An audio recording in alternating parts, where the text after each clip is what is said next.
ये बात उन दिनों की है जब मैं 8वीं कक्षा में पढ़ता था। तब मेरी उम्र 13 की थी। उस समय मैं अपने परिवार के साथ बड़े मजे और मस्ती करता था। मेरे परिवार में मम्मी पापा और बहन और मेरी दादी भी रहती थीं। मेरे पापा रेलवे की नौकरी करते थे, इसलिए हम लोग रेलवे के मकान में रहते थे। जब मेरे पापा रिटायर हुए तो हम लोग एक बड़े बंगले में रहने चले गए। उस बंगले में मैं बहुत खुश था, क्योंकि मैं पहले से सोच रहा था कि हमारा खुद का बड़ा घर हो।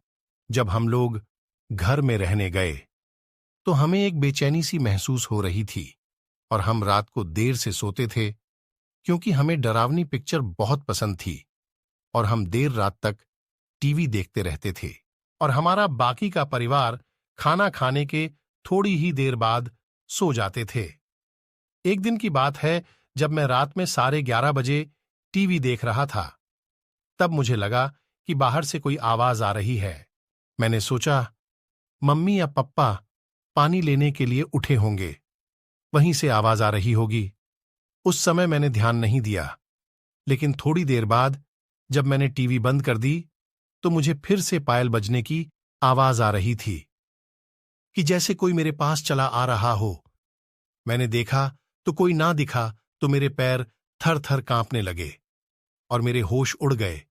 ये कैसी आवाज है? तभी पायल की आवाज बंद हो गई। थोड़ी देर बाद आवाज फिर से आने लगी तो मेरा दिल जोर जोर से धड़कने लगा, मानो मेरा दिल बाहर आ जाएगा। मैंने सोचा कि मैं यह बात सबको बताता हूं। जब मैं हिम्मत जुटा के दरवाजा खोला तो मुझे वह मेरे पास बजने लगा, लेकिन वहां पर कोई ना दिखा। तो मैं किसी तरह मम्मी के कमरे में पहुंचा और सारी बातें मम्मी पापा को बता दी। मेरे पापा मानने को तैयार नहीं थे कि मैं सच बोल रहा हूं, क्योंकि उनको जोर से नींद आ रही थी और वह थोड़े नींद में भी थे। यहां तक कि किसी ने मेरी बातों पर ध्यान ही नहीं दिया। तो मैंने सोचा कि आज रात मैं मम्मी पापा के साथ ही सो जाता हूं। ऐसा करते करते करीब 8 या 9 दिन बीत गए। तभी वह आवाज फिर से आने लगी, लेकिन वह मेरे सिवाय किसी और को सुनाई ही नहीं दे रही थी। और अब तो वह आवाज चाहे जब आने लगी, लेकिन मेरे साथ कुछ गलत नहीं हुआ और मेरे पापा ने वह बंगला ही बदल दिया और हम लोग फ्लैट में रहने चले गए। हमारे बाद उस बंगले में हमारे जान पहचान वाले लोग रहने आ गए। उनका छोटा बेटा हमारा बड़ा अच्छा मित्र था।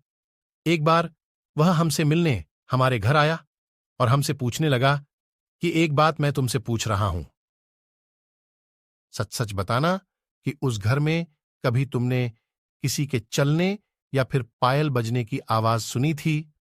तब तो हमें पक्का यकीन हो गया कि उस घर में कुछ तो था और मैंने फिर से अपने परिवार को बताया। तब उन लोगों ने हमारी बातों पर यकीन किया कि अब मैं सच बोल रहा हूं और जो लोग वहां पर रह रहे थे उन लोगों ने उस घर में पूजा पाठ कराया। तो पता चला कि यहां पर 7 औरतों ने एक साथ फांसी लगा ली थी और ये उन्हीं की आत्मा थी। आपको मेरा वीडियो अच्छा लगा तो वीडियो को लाइक करें, चैनल को सब्सक्राइब करें और घंटी दबाना न भूलें।